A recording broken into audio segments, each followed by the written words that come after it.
Radha Soami. Every week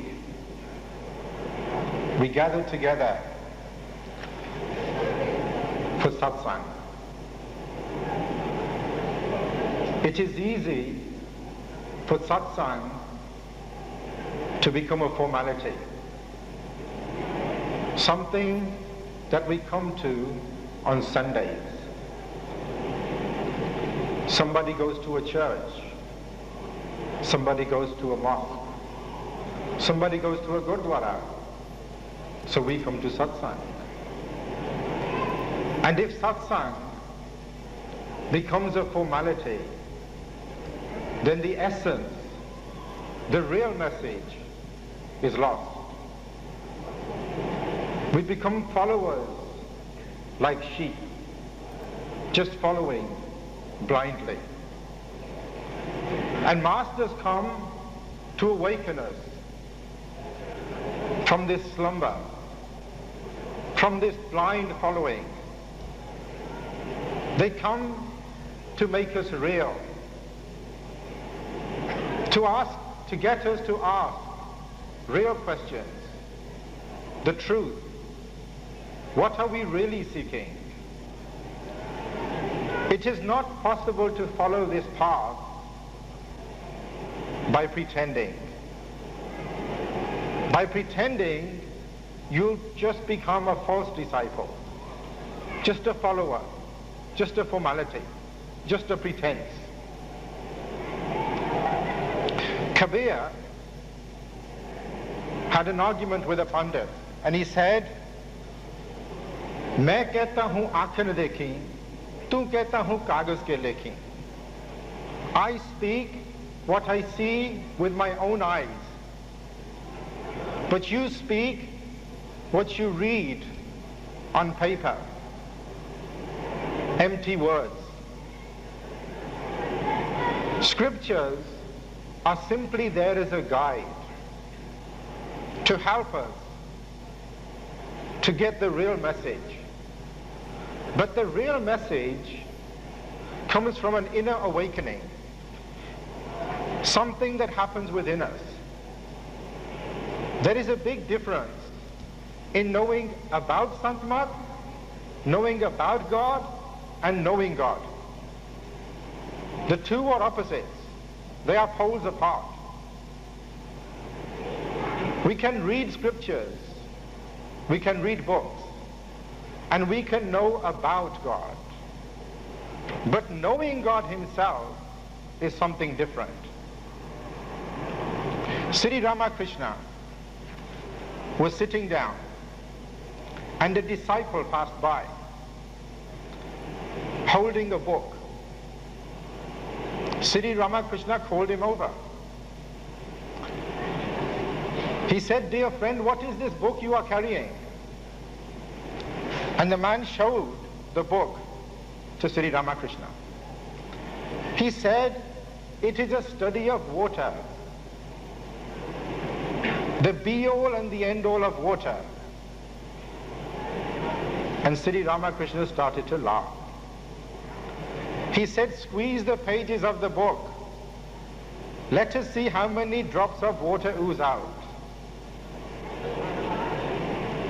And you can press the pages of the book, and there is no water, not even a single drop. In the same way, the scriptures and books speak about God. But by accumulating that knowledge, we do not get God. To experience God is something else. In order to experience God, we need the help of a master. Not only the help, we have to become true disciples. Disciples are many, true disciples are few. A true disciple is one who truly yearns, not because of hearsay, not because he has heard, but because he longs for the truth. And our job is to look at ourselves What do we really want?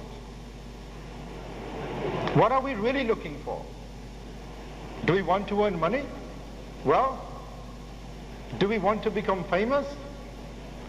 What will satisfy the mind?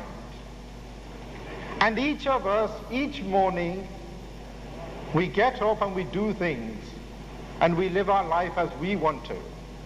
And we are looking, seeking something to fulfill us, to make us happy.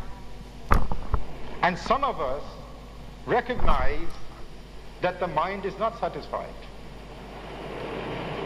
We want money. We want fame. We look for so many things, and yet still there is something within us which longs for something more. We enter relationships looking for this same truth, looking for love, that perhaps love will fulfill us. But then we don't know how to love. We ourselves become the barrier. Because love means to drop selfishness, to lose yourself. The 10th Guru says, Saach kahon, sun lyo sabhi, jin prem kiya, tin hi prapaya. He says, listen, I speak the truth. Those who love, they experience God. What is this love that saints speak of? Love is a very interesting topic, because love means to lose yourself. You cannot keep your identity and claim to love. Love means that you are lost. You are not aware of yourself anymore. You are lost in the beauty of the beloved so much that you have lost yourself. Kabir Sahib says, "Tu karta, tu paya." Saying you, I have become you. Mujh mein raha na hu. There is no I, ego, identity left within me. Tu karta, tu paya, mujh mein raha na hu, apa palka met gaya. The I has disappeared. Jahan dekha ta tu. Wherever I look, I just see you. Only you exist, I have disappeared. Spirituality is about the disappearance of the ego. And everything we do is to eliminate this ego. We do seva, but we don't know how to do seva. Doing that seva, the ego becomes strengthened, because we think, I am doing it. This is my seva, I am doing it. And the purpose of seva was to eliminate the ego, that I am not doing it. It is not my job. It is not my work. Even my life is not my work. Everything is the work of God. Everything is the work of the Master. Even in our daily life. Nothing is ours. Nothing belongs to us. If we think deeply, it is obvious that this is so true. In an instant, everything we work for can be taken away. And who knows when death will come? Do we have any guarantees? Do we have anything written down? Do we have a contract? It's like living in a house, but there is no rental agreement. And the Lord of the house may come any time and throw us out. That is why masters say that this body is karje da makan, that we are renting it, and any time we can be asked to leave and no notice is given. Are we ready? Are we ready to leave? We are living here as if we are going to stay here forever. Swamiji says, "Ye to kar hai kal ka, kar apna mat jaan." This is the house of God. Do not consider it to be your own. Do not lay down foundations here and start thinking that you are going to live here forever. But that is what the mind does. We begin to seek permanence here. We have izzat, we have man. We say, look, I am a special person. I have great izzat. People respect me. What is this respect? In a moment it can disappear. Something happens, we have no more respect. But while we have something, we don't let go. We hold on to everything. This is mine, this is mine, this is mine. It is like we have 10 things already, and now I want the 11th thing. And I am not appreciating the 10 things I have. I want more, constantly, never satisfied. That is the nature of mind. And how does this stop? As soon as we recognize the nature of mind. You see, an ordinary person is a little greedy. An ordinary person can want things. I want a new car, a new house, more things for my house. A person, at the most we can say, I want to possess a person. I want to make this person mine. And then we come to spirituality. We come to Santmat. And now the mind becomes really greedy, because it hasn't lost its habit of greed. Now the mind wants to possess God. Now this greed has become a madness. It is not satisfied anymore with just things. Now it wants to possess God as well. And nobody can possess God. You can get possessed by God, but you cannot possess God. God can own you, you cannot own God. And this is what masters explain in their scriptures. They explain the ultimate humility. They become nothing. Who wants to become nothing? Whoever you speak to, they want to become something. They want to become more than something. They seek more and more. And yet masters teach the path of seeking less and less. Because the cause of misery is the very seeking, accumulating. In the Gurbani it says that you have 10 things and you want the 11th. Now if God takes away the 10 things and He doesn't even give you the 11th, what will you do? What is actually in your hands? Nothing. We have no power. What is in our hands? Things happen. What can we do? And yet still, we demand this power. We think we are special. The habit of the mind is to constantly demand more and more and more. And in Santmat we do the same. We are given a seva. Now I want more seva. I want to be recognized that I am doing the seva. The essence of Santmat is missed. We miss the real message. We are caught up in rituals and we follow blindly. And masters try to awaken us.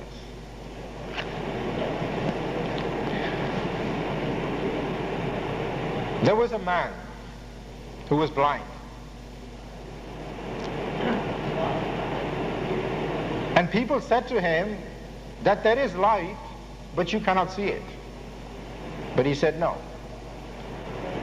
There is no such thing as light, because I have never seen. But they said, no, there is light, but you are blind. He would not listen to them.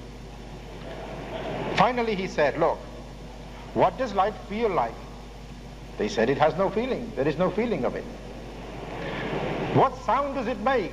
He said, I have ears. It makes no sound. What does it taste like? It has no taste. What does it smell like? It has no smell. He said, you are lying. I have these senses, and with these senses I cannot perceive it, therefore it doesn't exist. They took him to the Buddha.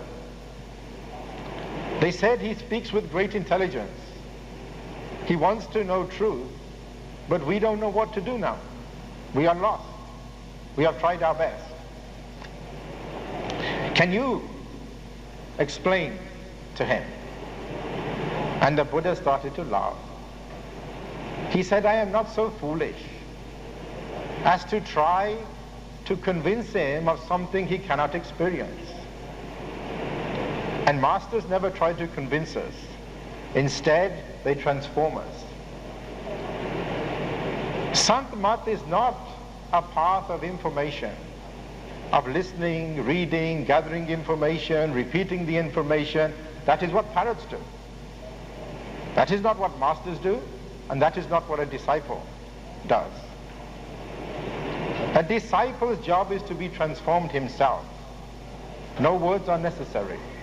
Our life becomes our message.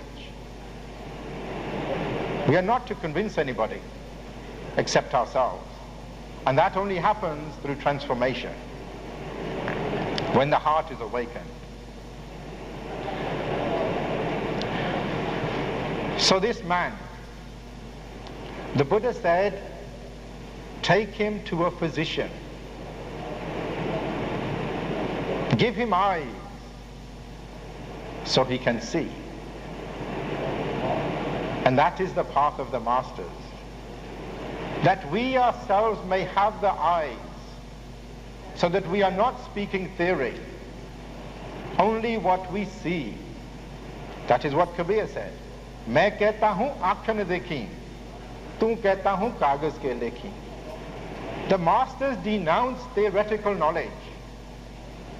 Kabir is saying, I speak what I experience, not theory, not books, not theory. Only what I experience. So this man was taken to a physician. They gave him eyes to see. Now he can see, he can experience light. There is no need to convince him anymore. There is nothing more to argue, because he sees light. And the path is the same. We are to experience, to see for ourselves, not to accumulate more and more words. So then that man came back to the Buddha. He lay down at his feet. He bowed down to him. He said, I have come to pay my respects, to thank you for giving me eyes. And the Buddha said, no. It is not I who have given you eyes. It is yourself. And the man was surprised. What does he mean? The Buddha said, if you had believed in light without seeing, today you would still be blind.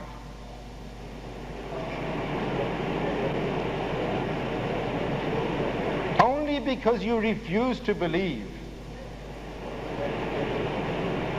That is why you have eyes today. And Sant Mat is not a path of believing. It is a path of experiencing. And this is something that only real people will do. People who are truly yearning, they will not be satisfied with mere words. With somebody saying, all right, next lifetime you will get it. In this life, somebody owes me some money. Somebody owes me, let's say, £1,000, and he says to me, listen, I won't give you £1,000 now, but next lifetime I will give you 10,000. Will I accept it? No. I want it now. But in Sant Mat, we are happy. That's all right, next lifetime it's okay. What does it mean? It means we're not serious.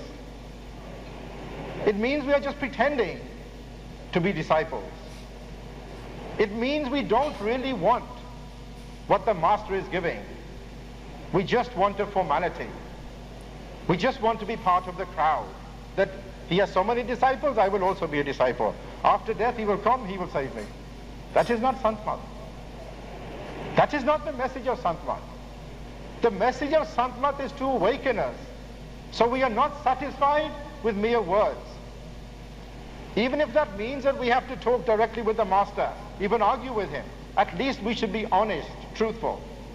If it is from the core of our heart, the master wants that. He wants people to be honest, truthful, not pretending. If there is a teacher teaching and the students don't understand and they're all quiet, what can the teacher teach? If the student doesn't understand, the teacher wants him to stand up and question and get to the truth. Otherwise he is not a real teacher. The teacher is not satisfied with blind belief, that you simply listen, you keep quiet, finish the lesson and let's go home. That's not teaching. Sri Ramakrishna gives an example. He says there are different types of masters. One simply gives a prescription, like doctors. There you go, there's the medicine, go home, get your prescription, and they leave it to you. The second one gives you the actual medicine, not a piece of paper. The third one even pours it for you in a spoon and hands you the spoon. Just drink it, that's all. Even then we don't drink. And the fourth one puts us on the floor and puts the medicine down our throat. And now all we have to do is swallow.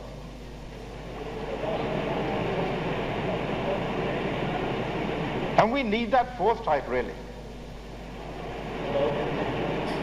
to be really serious. But can we take it? The master says one thing to us, we run away. Or the master has said something to me in front of the public. Oh my God, what am I going to do now? The master gives grace. But grace is something that is a gift. What does grace mean? I may go to the master and say, please, give me some grace. It means I don't understand what I'm asking for. Grace is a gift. You cannot ask for a gift. It is given without asking. To ask for a gift means I don't understand what a gift is. A gift is something that somebody gives because they want to. Not because I demand it, not because I am the loudest one asking for it, because he wants to. Secondly, the master is here to give grace. He doesn't hold it back. It is not his function to hold it back. His whole purpose in being here is to give grace. There must be something wrong with us. Instead of looking to him like he is holding something back, maybe we should look at ourselves. That maybe we do not know how to receive. A seeker went to Baba Free. He had heard of his reputation. He is a great master. He is a perfect master. He says the fish is in the water and it is saying, I'm thirsty. And Kabir just laughs. Kabira dekh dekh aave hasi. Bara hasa aunda. Ki machhi pani vich kendi ke main pyasi. Kat kat mein harju vase santan kyo pakar.